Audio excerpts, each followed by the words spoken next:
Hello Internet, Seth Skorkowski, and today we're going to start something a little bit different. For those that watch my normal RPG reviews, you've figured out by now that while I do review different modules for different systems, most of what I review is for Call of Cthulhu, and that's because that is the primary game that I play. And a lot of people have asked me in the comments or in different online groups, what is Call of Cthulhu, or just some more thoughts about what I think about the system in general.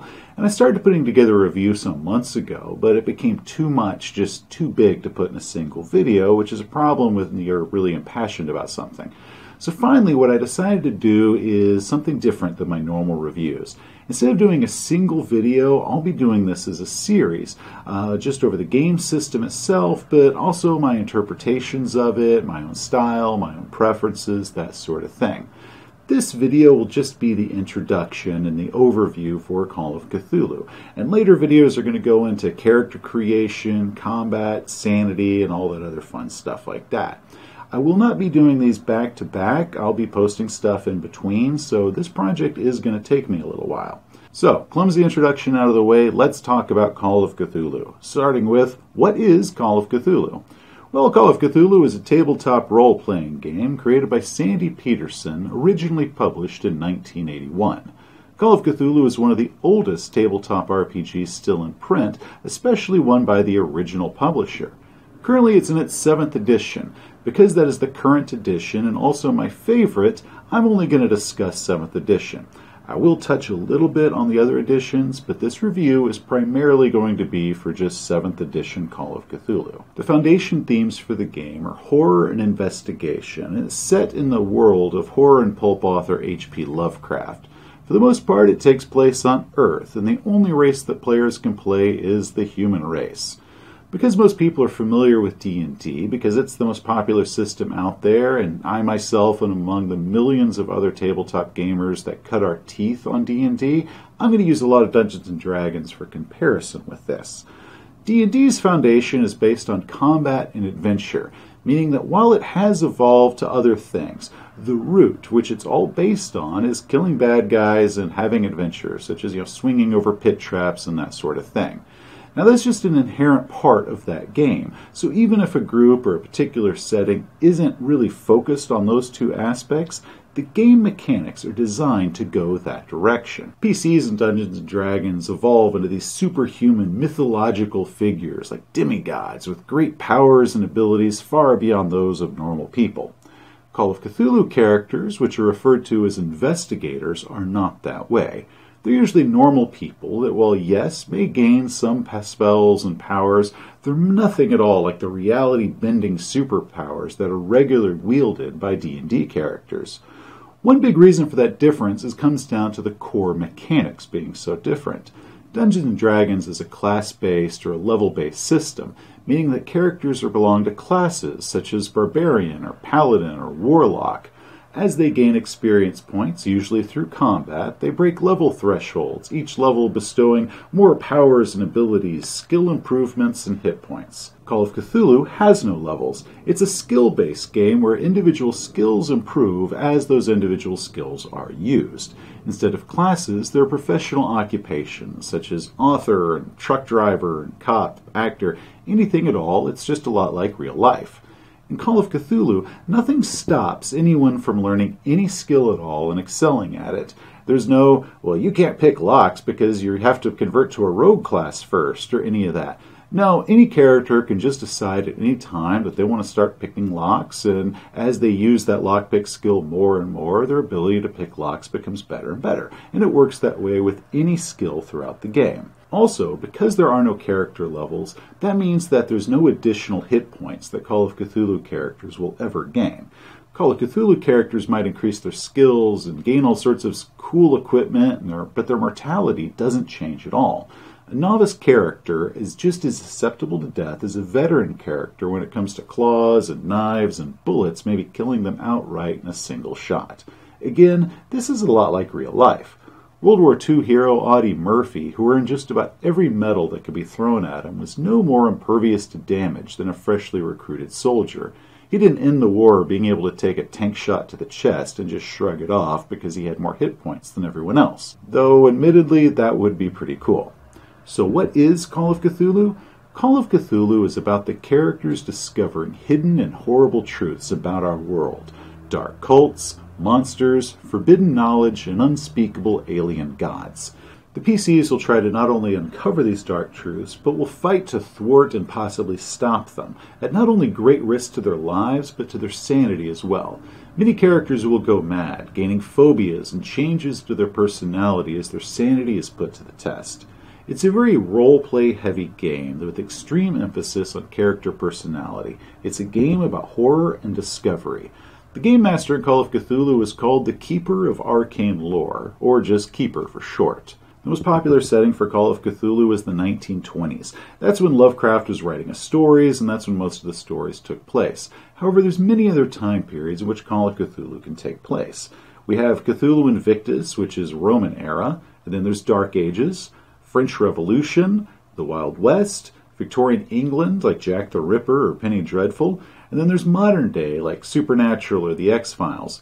There's even sci-fi settings with post-apocalyptic backdrops or even spaceships, kind of like Event Horizon or Alien. The natural question that people are going to ask now is Call of Cthulhu better than D&D? And the answer is no. But neither is Dungeons & Dragons better than Call of Cthulhu.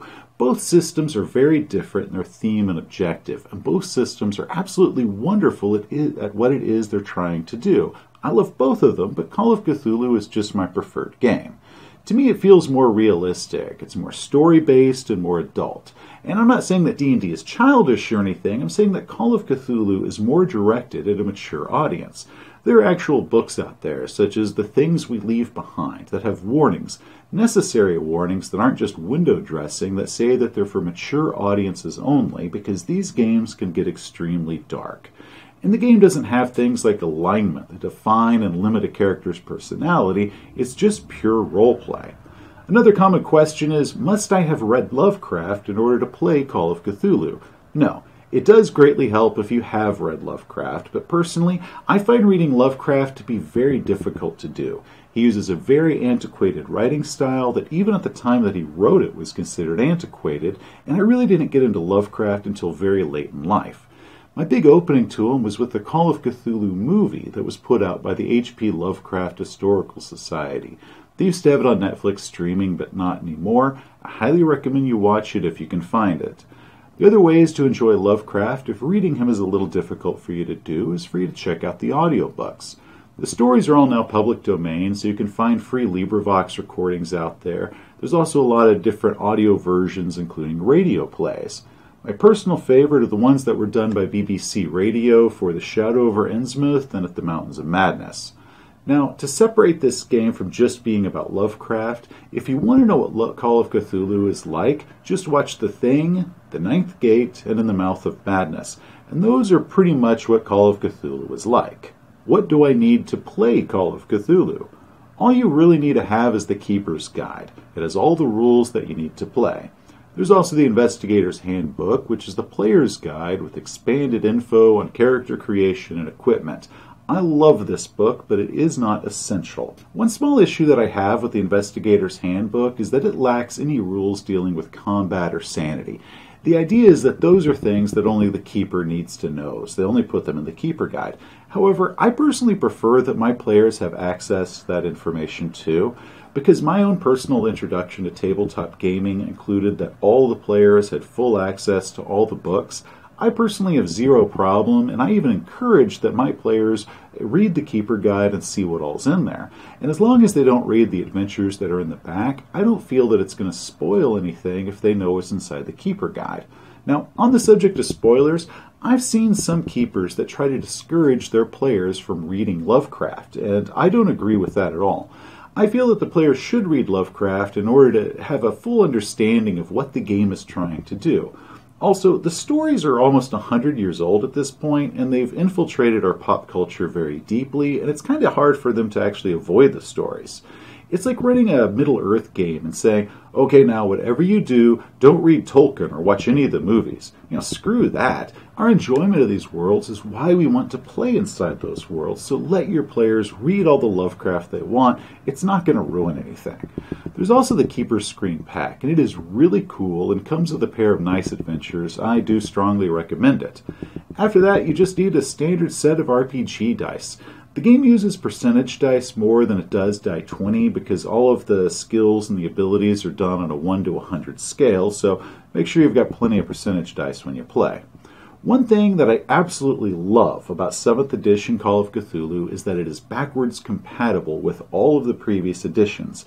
And by that I mean you can quite literally pick up any module from any of the previous editions and just run them. And I can do the conversions for it in my head. As long as you know how to multiply 1 to 20 by 5, you're set. It's really that easy.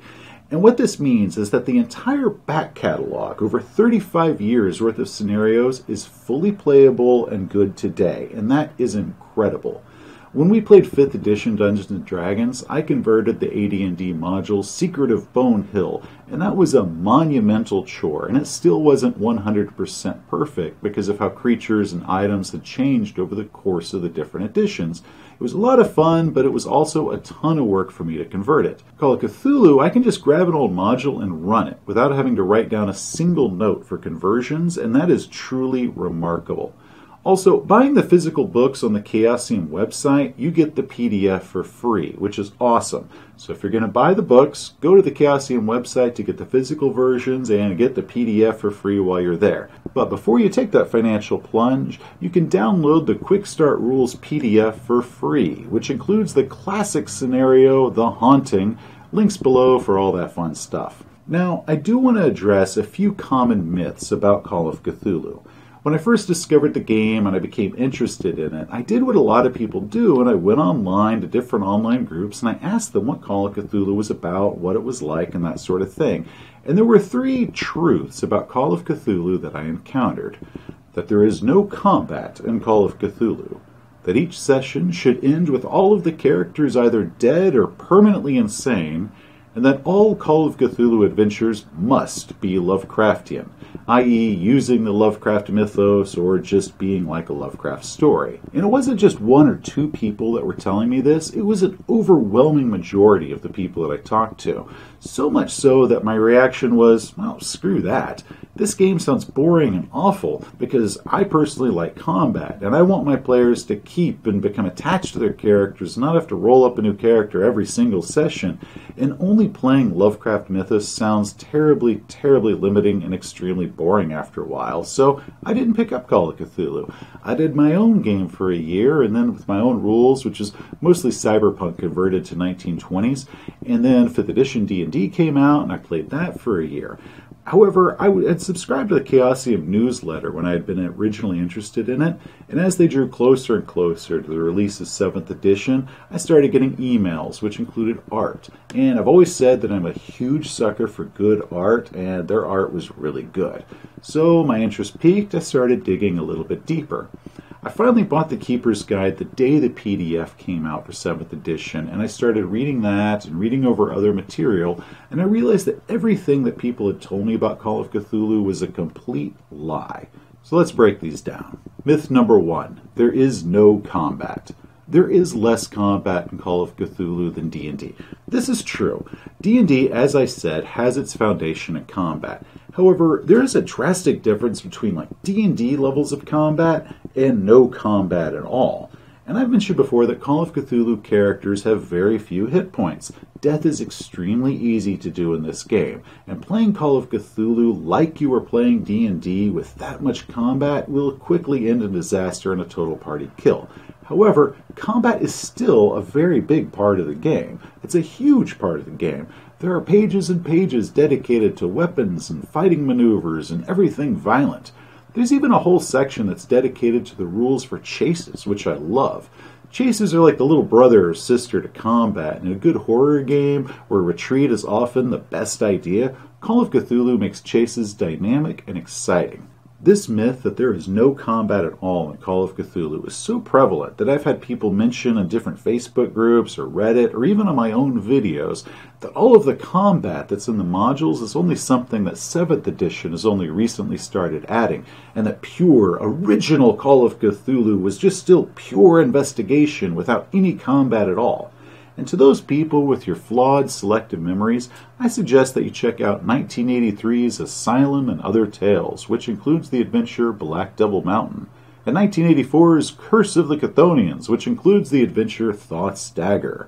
Both of these classic adventures are packed with combat, and if you don't own them, you can check out my reviews for both of those scenarios where I explain just how much combat is really in them. And for those that claim that there is no combat in Call of Cthulhu, that is a ridiculous lie.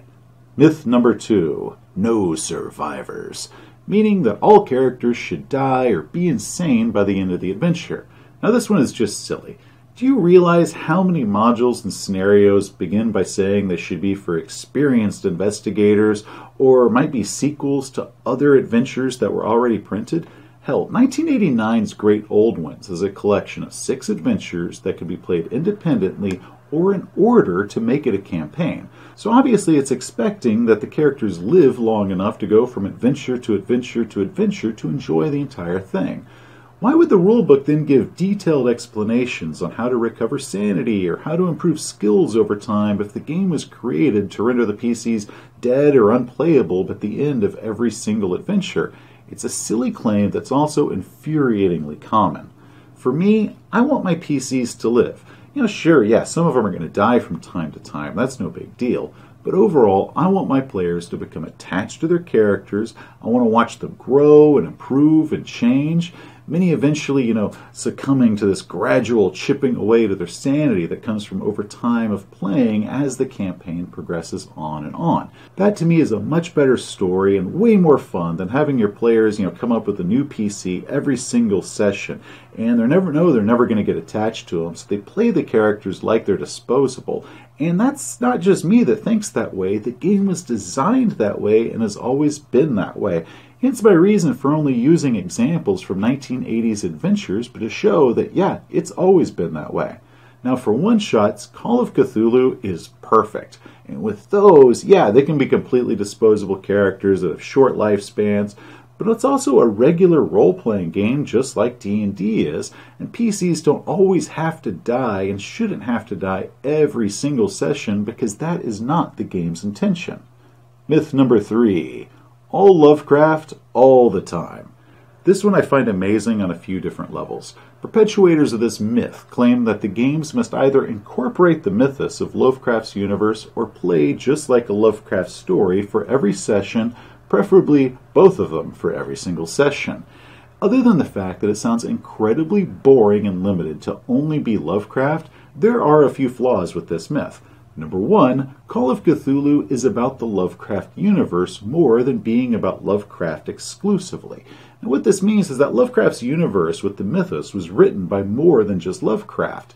Lovecraft encouraged other authors to sort of play in his world and add their own things to it. Authors such as August Derleth or Frank Belknap Long, who created such creatures as the Hounds of Tinladas. A favorite of Call of Cthulhu characters was not created by Lovecraft. Another game favorite is the Chthonians, which were created by novelist Brian Lumley. He was born after Lovecraft died, and his expansion to the mythos, which has been undeniably added to the game, is not about the heroes quaking in fear, but the heroes going out and punching the mythos in the face. But to say that the game must only be like Lovecraft is wrong. The game pulls from more than just Lovecraft, and some might argue that all the added material is still part of the mythos, even if it was penned by Derleth or Long or any of those. The Call of Cthulhu should still always be the mythos all the time. That's also a wrong statement. If the game was to be strictly mythos, then they probably wouldn't have included stats for classic monsters such as ghosts and vampires and mummies and werewolves. Pop open 1983's collection, A Cthulhu Companion, and you'll discover one adventure that's just about werewolves with no mythos in it at all. For a more recent example, there's 2016's The Derelict, a great adventure that's noticeably absent of any mythos creatures. Not only that, the adventure was written by Sandy Peterson, you know, the guy that created the game. So obviously Peterson doesn't even subscribe to the mindset that it must always be the mythos in every game. Now I know I seem to be dwelling on these myths, but let me explain. This flawed mindset of what Call of Cthulhu must be chased me away from the game for over 2 years, and there's no telling how many other prospective players have been chased away by the game by people that claim that they love the game, but we're telling them what Call of Cthulhu is in their minds and things that just aren't true, and that's a bad thing. What these people don't understand is the difference between personal taste and what is set in stone as being part of the game. These myths aren't about what the game is, they're preferences of the people that are saying them. And you know what? If you like to play that way, then that's fine. Have no issue with it all. Go forth and die every single game due to a Shoggoth or a ghoul and have a blast. But please don't tell people, prospective customers of the game that you want to keep around for a while, that that's the only way the game must be. Imagine if some noob went on an online forum for D&D and they asked the same question, hey, what's D&D like? And every answer that they got back is that D&D is and can only be Dark Sun. And no knock against Dark Sun, that was a very cool world, but also a ridiculously terrible answer to the question that was posed and will only further another incorrect truth. So let me tell you how I like to play Call of Cthulhu, what my personal preferences are, and my style does use Lovecraftian mythos and horror and investigation, but also add a dash of Indiana Jones action and adventure. I also draw very heavily from Dennis Wheatley's 1934 novel The Devil Rides Out. That book was hugely influential on me, and I strongly recommend it. There's also a film version starring Christopher Lee, which is good, but cuts and makes some aggressive changes to several key parts. The book is pretty much how I want a Call of Cthulhu adventure to be. The heroes encounter an evil cult, they use hypnotism to interrogate people, they then race to the library to research more information, and then they cower inside of a magic circle as the forces of darkness are hurled against them. The book keeps going from there, where they then hop on a plane and they travel across Europe, where they go to evil temples and different ruins as they're trying to recover some lost ancient artifact of unspeakable evil in order to thwart the villain. And it's near perfect Call of Cthulhu adventure in my mind, and it's what I want my own games to be like. However, the rest of Wheatley's Black Magic series isn't that good. Gateway to Hell was meh, and Strange Conflict was just god-awful terrible, so if you decide to read Dennis Wheatley, you can skip those books. Anyway, back to Call of Cthulhu. Another part of my personal games that we use is the Pulp Cthulhu mod. And what that is 7th edition Call of Cthulhu. You still need the 7th edition rules for it, but Pulp Cthulhu is more of a nitro-boosted supercharger that you then bolt onto it. It adds a lot more action and other things that I and my players love. And I will eventually review Pulp Cthulhu, maybe as part of the series, maybe as just its own thing. I am a huge fan of it, and I strongly encourage it for people that like to play the way I do. Okay, well this video has probably gone on long enough. The next one in the series is going to be over character creation. I feel that the best way to learn and understand a game is to create a character for it, so I'm going to show you how I do it and how I want my players to do it. So if you're still with me at this point, thank you for watching, and please ask me any questions in the comments below. Things that you want me to touch on in this series, or any clarifications of stuff that I maybe hit on here but might not be hitting on in a later video.